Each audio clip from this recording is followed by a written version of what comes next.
Hi மக்களே, நம்மகிட்ட Chevrolet beat சேல்ஸ்க்கு வந்திருக்குங்க. 2011 மாடலு, நம்பர் ஆஃப் செகண்ட் ஓனரில் இருக்குங்க. வண்டிக்கு இன்சூரன்ஸ் கரண்ட்டில் இருக்குது. கிலோமீட்டர் வந்து 1,47,000 கிலோமீட்டர் ஓடி இருக்குதுங்க. ஃபியூல் வந்து diesel variant. AC, power window, power steering, ABS, airbag, alloy wheel, audio system. Vehicle first கிளாஸாக இருக்குங்க. இன்டீரியரும் எக்ஸ்டீரியரும் அவ்வளோ தெளிவாக இருக்குது. நீட் அண்ட் க்ளீனாக வச்சுருக்காங்க. வண்டியில் மேஜர் ஆக்சிடென்ட்னு எதுவும் கிடையாது. வண்டியில் எதுவும் ரீப்ளேஸ்மெண்ட் பண்ணலைங்க. வண்டி அட்டகாசமாக இருக்குங்க. TN55 local registration. லோ பட்ஜெட்டில் நிறைய பேர் வண்டி கேட்டிருந்தீங்க.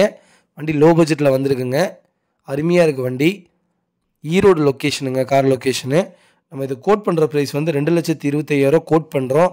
நெகசபிள் தான். நேரில் வாங்க, கம்பல்சரி அனுசரித்து கொடுத்துட்லாங்க. வண்டி அவ்வளோ தெளிவாக இருக்குங்க. இதே மாதிரி உங்கள் காரும் சேல்ஸ் பண்ணணுன்னா ஸ்க்ரீனில் தெரிகிற நம்பருக்கு கால் பண்ணுங்கள், வாட்ஸ்அப் பண்ணுங்கள். கண்டிப்பாக டீட்டெயில் சொல்கிறேன். மறக்காமல் நம்ம சேனலை சப்ஸ்கிரைப் பண்ணாதவங்க சப்ஸ்கிரைப் பண்ணி பாருங்கள். ஷேர் பண்ணுங்கள், லைக் பண்ணுங்கள், கமெண்ட் பண்ணுங்கள். ரொம்ப ரொம்ப நன்றிங்க.